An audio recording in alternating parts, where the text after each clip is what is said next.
on what you need, and we'll talk a little bit of boxing here. uh, so I heard that Canelo, after his loss, he was gambling and stuff as he usually went into the casinos. He started doing his thing, gambling, whatever. He was a little drunk. Of course, the loss was a terrific loss for him. Nobody likes losing. He trained to win, but everything backfired in his face. You get a second opportunity, Canelo, to work on your game. All it means is you're not there yet. That's all it means. You got phenomenal off the body movement, great defense, good counterpunching ability, and all of that. But you got to work on your feet. They say Canelo needed to use the jab more. You can't use the jab if you can't find the range. If you can't get into distance, you need your feet. You can't match foot speed. You can't match when Bevo takes 2 steps back to maintain range. You can't be on him if you don't work your feet activity, your cardio. It's an essential part of your game that you don't have. You do not have good foot cardio. You do not have good foot conditioning. That's all. You have everything else. You have the jab. You have everything else. So, like Anthony Joshua, get back in the gym and start working that foot cardio. You got to do 40 reps, 15 rounds, sticking and moving at the highest pace you can. Every time you get gassed out, you got to push through it. And you got to keep on pushing through it. And you got to get sparring partners in those 40 times you do those 15 rounds to push you on the back foot and on the front foot. Bobbing and weaving, coming forward quickly, and so on. Slipping the shots, and so on. You have to be able to turn on the juice at any point in time. Be able to change speeds, change pace. Be explosive, but also be continuously explosive. Throw combinations and keep on throwing combinations. We're talking 10-punch combinations, 20-punch combinations, going backward and forward. There are drills for that. Mayweather used to do those drills. All right? And I'm talking about throwing combinations while you're moving backwards, throwing combinations while you're moving forwards, throwing combinations while you're moving sideways. There are drills for that. So you need to get those things organized so that you have that foot speed, that foot activity, that continuous foot conditioning, so you can handle any situation. Now closing the distance not going to be a problem. Now boxing off the back foot and getting out of the way of punches is not going to be a problem because you're not be leaning on the ropes. Okay? Can't just be leaning on the ropes. That's cool for a moment, but you have to be able to move around the ring as well. You needed to bait Bevo in so that he would follow you around the ring. That's what you really want him to do. Follow you around the ring like you did with Triple G, but except you're moving at a higher pace because Bevo moves at a higher pace. So these are things you have to work on, Canelo. This is what, so you should get back in the gym immediately and start doing those drills. And you need to shop around for a additional trainer who can give you a little bit more information. You know quite a lot about slick boxing and picking and shooting the pot shot and all that. You know quite a lot from Eddie Reynoso. But you need a little bit more information on the slick style of boxing. Some more things you need to learn. And film studies not enough. You need to actually have a seasoned veteran trainer, preferably one who's very familiar with the slick style of boxing. I don't care if it's Black American or what, but just a slick style of boxing, so that you can devise game plans to be able to deal with the style. So these are all very important things I'm saying. You need the experience, and Shepo and Eddie Reynoso can only carry you so far. So you need to get additional help. You'll need additional counsel if you can get your hands in touch with Mayweather or even Oscar De La Hoya. Oscar De La Hoya has quite a lot exhaustive knowledge on Slick Boxing, Floyd Mayweather as well. You need to talk to these people. Uh, Forget pride and all that. Just talk to these people. Make sure you can get in contact with Floyd or Oscar or both of them, and humble yourself and just ask questions on that topic. Shout out to Leroy Kong. On my way to work, great live. Thank you, thank you. And you just have to get the information so you can solve the puzzle. Um, because guys who stick and move always give you problems, and they always will because your feet fail you. It's your feet. And yeah, you could cut off the ring and all that, but you have to be able to also have that foot agility to match them. And the only reason you don't have that is because you don't have the stamina, you don't have the conditioning to be able to do that repeatedly over and over again. I watched the first Triple G fight, and I saw your deficiencies again. You look at the Anguilla fight, you saw the deficiencies where you have to take a round off, you have to regroup.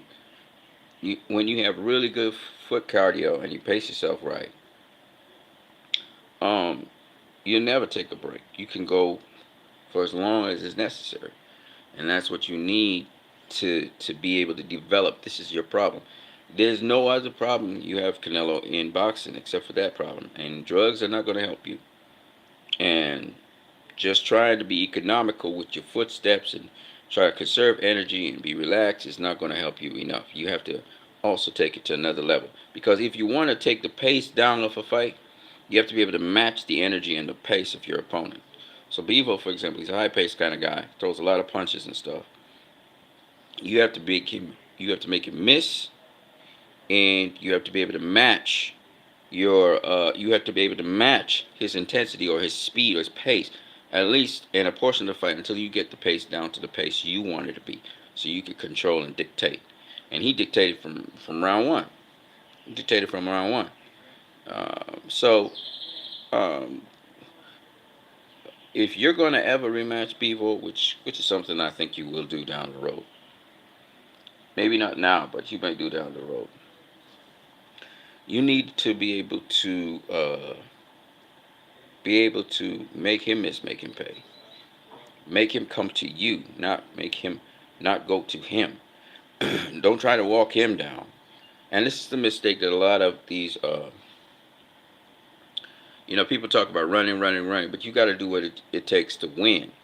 You were quite effective against Gennady Golovkin because you made Golovkin come find you. Even when he was walking down Golovkin, you got hit a lot more. But the trick is make him come find you. Similarly, with guys like Bevo, they're great off the back foot, and they're cautious off the front foot. But the only way you're really going to catch Bevo is if you make him come find you. The same thing with Floyd Mayweather. You should have made Floyd Mayweather come find you, not sit on the ropes. You got to box on the back foot. That means you got to do what you did with Triple G, but better. And these are the things this is how you flip the scale on these guys. And if you don't have that, if you don't have that versatility to be able to do that, and at a high level and at a high pace, then you're always going to be deficient. This is what Jamel Charlo used against Brian Castano to beat him the second time. He outboxed his ass. He outboxed him. And I know it sounds weird. How could you outbox Floyd? Well, you make him come on the front foot. He's going to be vulnerable coming on the front foot. He's going to get hit. Same thing with Bevo. You got to make him come on the front foot, come after you. That's the only way you're going to trap set him. So the only way that's going to happen is if you have active feet, if you have proper foot conditioning. Okay? You have great head movement, so I know they're going to miss. They're going to miss most of their shots. I saw you block. You picked off most of the shots that Bevo was coming at you with. So I understand why you felt you wasn't really.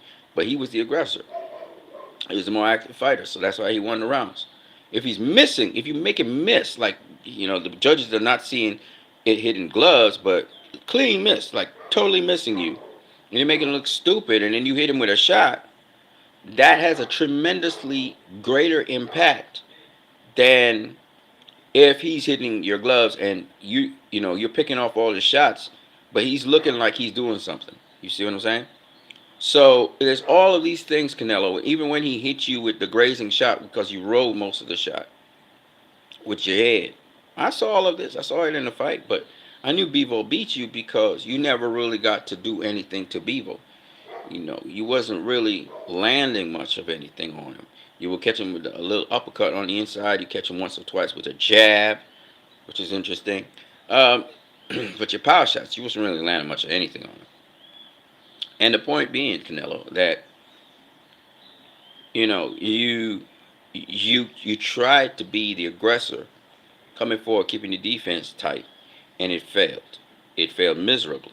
He counterpunched you, caught you with left hooks, counterpunched you with left hooks in between your attacks, and you got to back off. And the thing about it is, you can't always be the aggressor. Sometimes you have to go on the back foot. Sometimes you have to box and move around the ring to get the positioning you need, the foot position you need. And you're quick. You have quicker feet than him. You're quicker than him. So you actually can get in position before you can. But you don't have the conditioning like he does. He has ridiculous conditioning. And this is why, and he pushed the pace at a high pace, which you couldn't keep up with. That's why you faded in the later rounds. And you was frustrated, but you were faded, and he was beating your ass up. Because why? Because you was fading. So all of this just to say, Canelo, because I'm on your side. I don't hate you at all. I want to see you the best version of you as possible. And all the stuff that Floyd said about you is easy work, and so Floyd know you wasn't easy work. Floyd came out after and said Canelo can fight his ass off. And I believe the best fighter that ever faced Floyd Mayweather was you, actually. I thought you was his best opponent. Even though he whitewashed you, you actually was his best opponent. You better than Pacquiao, right? The problem with you, and he fought you at your game and he beat you, but that's because he had a lot more experience. Um, and he did certain things that you just didn't have an answer for. But the thing with you is you have to understand you cannot be a James Toney.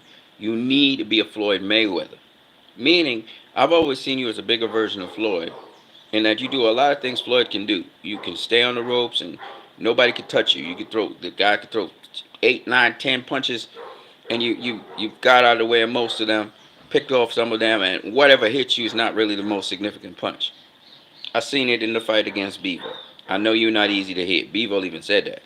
We already knew this. You did that from since you was young. You could do that. The thing is, Canelo, and this is the most important point, you have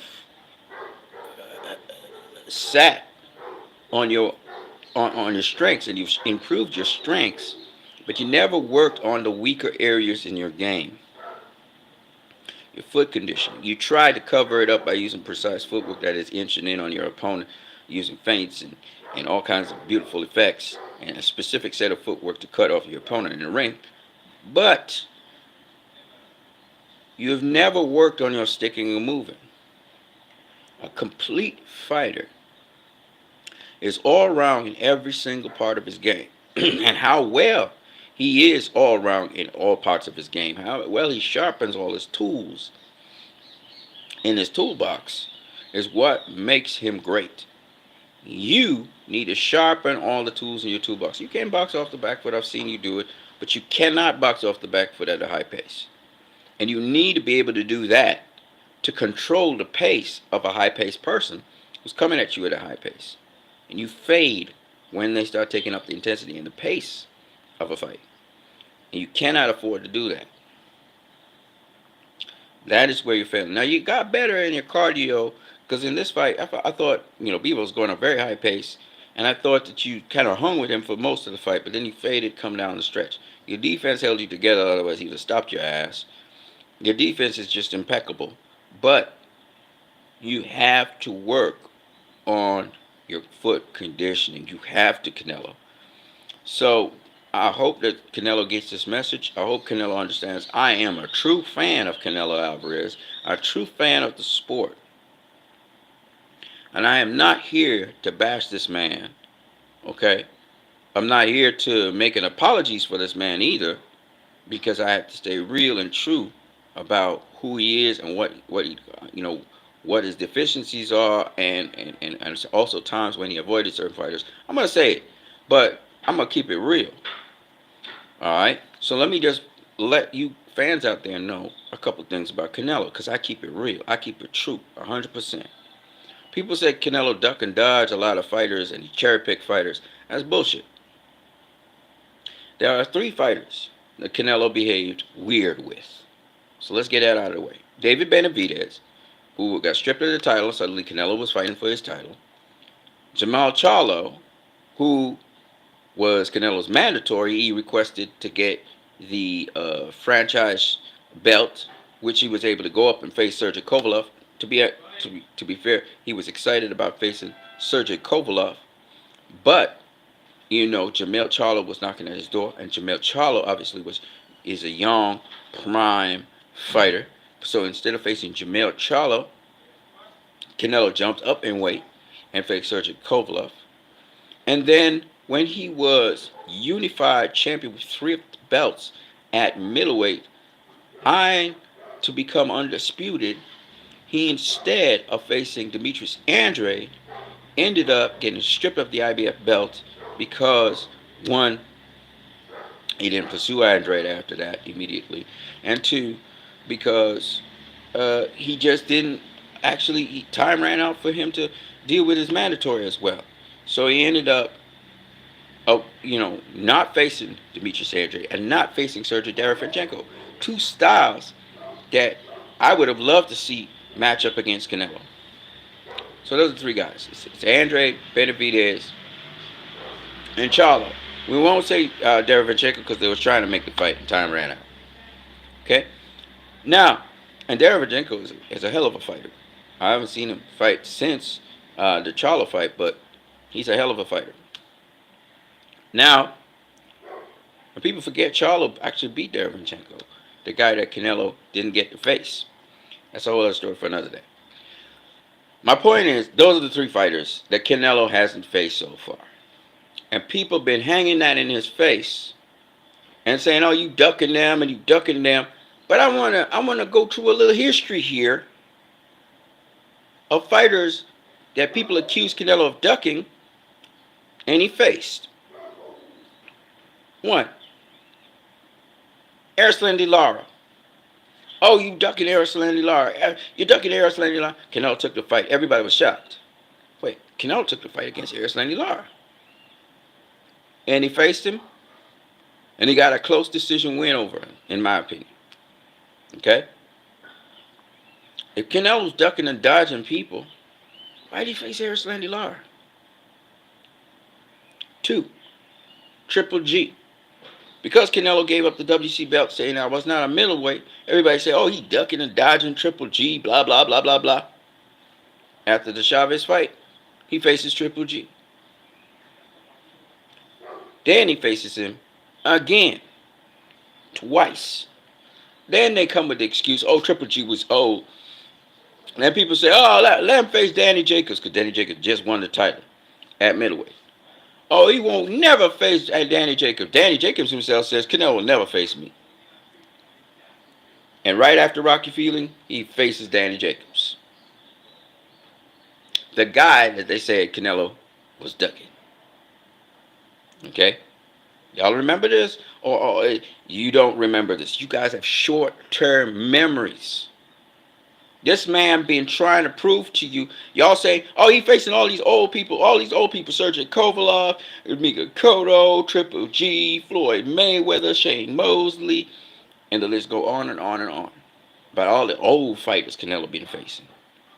So he started facing young, strong champions. They say he had never faced Callum Smith. And yeah, it was COVID and all of that, and Callum Smith fight he was trying to make the arrangement with Callum Smith fight, and then it kind of fell through, and then it was supposed to be Billy Joe Saunders, then that fell through, and it was Callum Smith again, and then he landed the Callum Smith fight. All right? People was accusing Canelo of ducking Callum Smith. He'll never face that guy. He's tall, he's long, and he got power. He faced him and beat his ass up. And then people made excuses. Oh, Callum Smith, you only had a 4-week camp. And blah, blah, blah, blah, blah. David Benavidez himself said, I expected Callum Smith to do better. All right. Callum Smith went up to light heavyweight after that. Callum Smith's big. He's a big 168 pounder. Couldn't do shit to Canelo. After that, remember Canelo had this arrangement with Billy Joe Saunders. Billy Joe Saunders pulling out the fight, going in, pulling out. This was before COVID, 2019. Billy Joe Saunders pulled out the fight. Canelo was supposed to face Billy Joe Saunders then, and I was like, God damn, that's a good fight. Saunders got the ability and skill to beat a Canelo. He eventually faces Billy Joe Saunders, but Billy Joe Saunders behaves like a real bitch, and he bitches out the fight, not going to the press conference. I'll never forget that. Making excuses about all kinds of agreements, and he bitched out of the press conference. And guess what happened? Billy Joe Saunders went into that fight, and for the first 4 rounds, he didn't do shit. Canelo had his way. When he woke up in round 5 and round 6 and started boxing and really started doing what he do, it was too late. He was gassed. Canelo had taken out his gas, knocked his ass out. Okay? And Billy Joe Saunders disappointed me. I knew Canelo was going to whoop his ass when he didn't show up for the press conference. Now, and this is not like Devin Haney, and we're going to talk about that. We're going to talk about that. Devin Haney and George Kambosos. Oh, no. Devin Haney didn't show up for the press conference, not because of that. Because the Australia government has banned his father on a technicality that his father, has a criminal record and went to prison for it, which is some bullshit. And I know it's just bullshit. The Australian government and Kambosos are working to try and break down Devin Haney. But you don't understand. Devin Haney built different. You only making it worse for you, George. You're going to get the worst ass whooping. For every time you fuck with Devin Haney and you try to fuck with his head or anything, you're only going to get a worse ass whipping. It's only going to get more brutal. Y'all should have lulled that guy to sleep. You should have treated his dad with the best care and the best care in the world. You should have really tried to lull that guy to sleep so he'd be comfortable and then whoop his ass. But no, you're stupid. You riled him up. So, you about to get fucked up, George Kambosos. Bad. Shouldn't have done that. That's your game plan? Your strategies to antagonize? Motherfucker, you about to get messed the fuck up. And you're going to realize that soon enough. Anyways, back to what we were saying. He going to pick your ass apart and then he might stop you. Late. Keep ticking him off.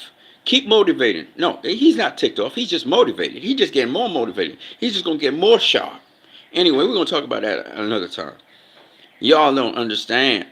Boxers need fuel. Boxers need to know people are going against them. Boxers need to know they have adversity in front of them. They thrive over that. It was the stupidest move there. You want to make him as comfortable as possible so you can lull him into sleep. Y'all stupid. Y'all stupid. Your boy Kambosos is about to get his ass wiped. He gonna get licked. He gonna get beat the fuck up. Because you don't do that. You don't wake up a lion. You don't get it agitated. You try to tame a lion. You try to calm it down. Anyways, man, we're gonna talk about that some other time. But with respect to Canelo, y'all said he would never face Caleb Plant. I remember Leonard Ellerby saying he would never face Caleb Plant. Caleb Plant would beat his ass. And he faced Caleb Plant. At that time, there was another set of choir boys saying, oh, Caleb Plant, Billy Joe Saunders, they easy work. Meanwhile, they're the champions at the division. Canelo's trying to get undisputed. Why don't he face Benavidez? Why don't he face Charlo? Why don't he face Andre? And Charlo and Andre, at the time, were not fighting at 168. So what's the point of fighting Charlo and Andre when you're at 168 trying to unify? What's the point? Help me. I don't understand. Benavidez, I get what they're saying with Benavidez. Benavidez, he was the champion, the WBC champion, and Canelo, instead of facing him, faced Yildirim. And again, it was on his request that he wanted to face Yildirim, his buddy, and give him a paycheck, which I thought was just ridiculous how corrupt the WBC could be. If the guy got stripped of his title, Benavidez, it was only fair that Canelo faced Benavidez, in my opinion. I know he was stripped, but nonetheless, he should have gotten the shot. Benavidez didn't care. He said, like, I don't care if I go back down to the bottom of the totem pole. But right now, Benavidez is currently the mandatory the number one contender for Canelo's titles. So it really doesn't matter in the long scheme of things. But I do understand he avoided Benavidez. He's done this before with Demetrius Andre, where Demetrius Andre vacated his title and then he fought Liam Smith for the title. So I've seen this shit before. But my point anyway is this: Canelo Alvarez has beaten the top dogs at 168 and 160. This you cannot dispute. He beat Triple G, who none of them young lions got to face, and still to this day haven't gotten to face. He beat Danny Jacobs, and none of those young lions, even though Jamal Charlo was barking at Danny Jacobs, he never faced him. All right? Those are the two top dogs at 160. All right?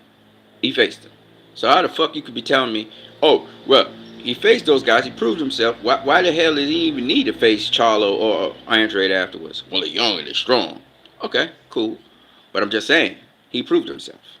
Then he went up to 168 and he beat the top dogs at 168. The only top dog he did not beat at 168, who has not been dethroned, is David Benavidez. He got stripped. So that's, if Canelo has to clean it up, it's just one guy he has to clean up with, which is David Benavidez. Now, here's the thing, though. And I get where people are coming from. Charlo and Andrade have been in the same division with Canelo. With Andrade, he's now in the same division with Canelo, which is 168. If he fights at 168, he has to fight at 168 first. That would be 3 divisions for Andrade and 2 divisions for Charlo. Now, Charlo and Andrade, they're being more careful about their careers in the sense that Charlo is not moving up in weight yet. He's going to, but he's very calculated in how he's moving. So is Canelo. All of them are calculating their movements, but I'm just saying. Andre hopefully moves up to 168 as well and knows what the fuck he's doing business-wise. So either he gets to fight with Benavidez or he gets a fight with Zach Parker to fight for the WBO 168 title eliminator, which will get him in line for the WBO title, Canelo's WBO title. Either way, I really don't give a damn. My point is this: if he goes up to 168 and he fights at 168, that's the important thing. But in my opinion, Canelo has not faced these guys who have been in the same division with him and at the top of the division with him, and that is a problem. It is a problem. People are going to look at it and be like, why is he not facing these dudes? Anybody. I don't care if you're a casual fan. I don't care who you are. You're going to watch it and like, why is he not facing these dudes? Right? Currently on the circuit, nobody's talking about Demetrius Andrews' name. I'm keeping it alive because fuck that. He must face the top guys. Demetrius Andrews must face some top guy. And then on top of that, he must face the top guy at 168 or whoever. You know, if he wins the title, he should be able, should face the top guy. And so, quite frankly, Andre is part of the pot. Nobody, they're trying to ISO out Andre. They're trying to, distance him out, whatever. At the end of the day, this dude needs to fight the top guys. He has no world champions on his resume. None. Okay? This man's resume is bone dry. And I don't know how hard he wants to push this. Then he needs to face some of the tough guys, and it needs to happen soon. Demetrius Andrade is there, and then you have Jamal Charlo who's there. This has been what people have been talking about.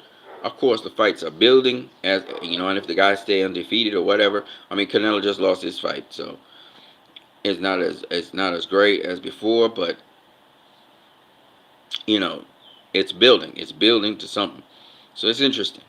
But having said that, almost everybody that you guys have claimed Canelo's ducking, young fighters and old fighters and all kinds of shit that y'all been claiming, he has actually answered. And the fact that he took on Bivol, he knew Bivol was going to be a tough fight. He knew that from the get-go. He was giving Bivol all the respect in the world and everything because he knew it was a tough fight. It wasn't that he didn't think of Bivol as tough as a Charlo or a Benavidez or even a Andre. I believe Canelo realized that the Triple G fight after the Bivol fight, if he were to beat Bivol, would be the easier route than if he were to face, say, for example, Jamal Charlo and then David Benavidez, because those are two young, strong, hungry lions versus one young, strong, hungry lion and then a old veteran guy.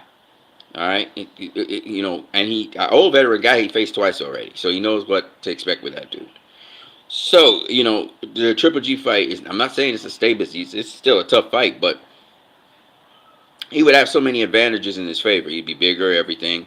He'd face this guy twice. He knows what this guy ain't bringing nothing new, and he knows the guy's hittable. So, I mean, that would be a much easier fight for him, especially as he's a boxer, and has been acquainted with the style.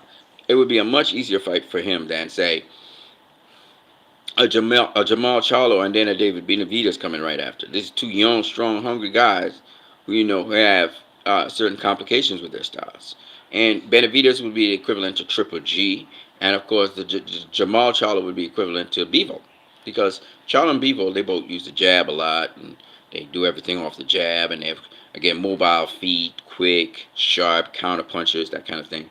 So when you look at it, it's sort of similar style matchups, except one guy's old, and that would be the zone guy, and he's slow as hell, which would have been Triple G. Whereas Benavidez is much faster, much younger, much bigger. So if you ask me, that's why Canelo went the zone route. It wasn't the Bevo. A lot of people are saying, they thought Bevo was a cherry pick. Again, to be honest with you, none of the fighters that Canelo has faced so far have been cherry picks, except for Yildirim and what's the other guy name? Rocky Fielding. Them guys cherry picks. Maybe not even Liam Smith's a cherry pick, because even though, again, really should have been Demetrius Andrade, but Liam Smith became world champion. He fought for it. He earned the title of WBO champion. So yeah, he earned it. It was a vacant title. He earned it, and Canelo went and faced him. But Canelo wasn't facing him because he wanted to face and get it. He was just doing it because he's showing, I'm a 154 pounder. I can make 154 pounds. He was saying that he was ducking Triple G, and he wasn't. He wasn't ducking Triple G. He really was smaller. He was a small guy. He had to work up in weight. Now, with respect to so Canelo, again, there's things that there are things that people say about Canelo that are just not fair. That he's cherry picking, and he, like Floyd Mayweather's cherry picking opponents. Now he has options, so he picks opponents. He does pick opponents. Okay, he does have options, and he has different goals. So he's in a position where he can pick opponents, just like Floyd was in a position to pick opponents, if that's what you want to call it. But he wasn't cherry picking. If you think about the logic behind it, if you want to be undisputed at 168, okay, if you want to be undisputed at 168, then you're going to have to face the champions, right? And at the time, the champions that were there weren't Jamal Charlo, weren't Demetrius Andrade, right? Weren't David Benavidez. So Canelo tried to get all the championship belts in 1 year. You could say, well, he was trying to duck and dodge, Benavidez and Charlo and Andrade. He saw that this division, maybe you could say that, of course. But when you look at it and the landscape at the time, to do that in COVID and to do that, you're talking about 4 fights in 1 year, all right? And he got off, 3 fights in 1 year. It was 4 fights, but it was Yildirim, and Yildirim fight was shit, and it literally was a shit fight. Like, even Canelo said Yildirim didn't even put up no performance. It was shit fight from the beginning. But the point is, 3 world champions you beat in 1 year. That's pretty impressive. It's pretty impressive. I don't care if they're not the strongest world champions in the world. Billy Joe Saunders, he defended his title once, I think. And then Callum Smith was world champ. I think he defended his title against John Ryder, and that showed that, Canelo would fuck him up because John Ryder ran through him. John Ryder should have gotten that win, and it should have been Canelo versus John Ryder. That's what that should have been. And John Ryder also beat Danny Jacobs, amazingly. Even though I thought Danny Jacobs kind of got the nod, but he threw away the fight because, he let John Ryder into the fight, fighting southpaw. For some reason, he decided to fight southpaw. I don't know why. Um, but John Ryder, should have gotten his title shot. That's what he should have. He should have been the one facing Canelo. And that would have been an interesting fight. I still think Canelo would have won, but that would have been an interesting fight, nonetheless. Um, anyways, my point being that he faced the champions there. That's how he became undisputed. It's a big achievement. No matter what, nobody could take that away from him. But the truth be told, yes, he did avoid certain fighters, and he did navigate sort of like away from those fighters. And we know the reason. It's his feet. You ain't gonna win no damn fight. You're not gonna win any damn fight if you can't, uh, consistently with your conditioning, uh, uh, keep moving and your movement and your pace, keep pace with these dudes. He can't keep pace with Charlo, and he certainly, goddamn hell, he won't keep pace with Demetrius Andrew. He won't. Demetrius Andrew, that's kind of fate later in fights these days. He still can't keep pace with him. Tell him. And Benavidez is relentless as well, but Benavidez is more slow-footed, so Canelo, foot-wise, he'll be able to keep pace with him and probably handle him. Benavidez has a long reach, and he has a hell of a jab. So it'll be an interesting fight. As well, it'll be an interesting fight. But Canelo's a very sharp counterpuncher and very technical, so it would be a very interesting fight. I still think Canelo would beat Benavidez because Benavidez is easier to hit. It's kind of like a triple G. He gets hit. Anyways, man, so what I'm trying to say about Canelo and what I'm saying to people about Canelo is he's a phenomenal fighter. I think a lot of you guys got it wrong about him. I think that a lot of you believe that he's been cherry picking all the time and he's not facing really good fighters and all kinds of bullshit y'all say, which is not true. Okay, Billy Ho Saunders did let me down. That clown. All right, he collected his paycheck and he left. But other than Billy Ho Sanders, John Rocky Fielding and Avni Yildirim, stellar. Y'all will poke holes at Sergey Kovalov's. Because Sergey Kovalov boxed so well, I can't even call that a shit fight. He boxed so extraordinarily well. Even though we knew, I could see that he wasn't 100%. He boxed incredibly well, and I was very impressed with him. And then, fighters like Danny Jacobs, Triple G, Miguel Cotto, shit. Look at the people he faced, man. Caleb Plant, I give Caleb Plant mad respect. Them guys wasn't. They weren't walkovers. They weren't walkovers. Okay, they weren't. So I just want to give a shout out to everybody out there. Shout out to Canelo. Let him know I'm one of your biggest fans, Canelo. I'm one of your biggest fans. I don't really give a damn what anybody say. I'm one of your biggest fans. I know Clarissa Shields is a big fan of you. I know Devin Haney is a big fan of you. Shakur Stevenson. A lot of people big fans of you because how you break it down, how you use a sweet science, how you break down fighters, how you get to the inside, how you work them down, how you keep your patience, how you pressure fighting is, how you boxing off the back foot is, how your defense is. I'm a big fan of you, but you have to work on your foot cardio. You have to. That is your deficiency. Because you can't get into range if you can't constantly be able to move your feet. So if you do those drills are gonna help you. But you gotta have a seasoned coach who knows about slick style of boxing and some other ways, so you can pinpoint what you really need to do against that style. There's a lot more you have to be able to do. And to be able to cut off the ring means you got to get into foot position to be able to cut off the ring. You can't be a step behind these kinds of boxers, man. You can't be a step behind. They can't be playing chess with you and they several moves ahead of you because of their activity or their movement. So that's what Canelo needs to work on. It is a significant part of his game that he doesn't have. It takes years to really develop that, but because of experience and so on, like I said, you're talking about 15 rounds, 40 times. All right, that's like about 600 rounds of boxing. That's what you got to put in to get it into muscle memory, and from there on in, that's your base, and you're going to use that to develop yourself even further. All right, man, I'm what you need. I'm gonna catch y'all guys later. The feet are everything. If you don't get the feet in order, you can't close the distance like you want to. Your feet get you to where you need to go. You can talk about the jab till you're blue in the face. It don't mean shit if you can't even get close enough to use it. So the feet is everything. I'm gonna catch you guys later. I'm what you need. Peace.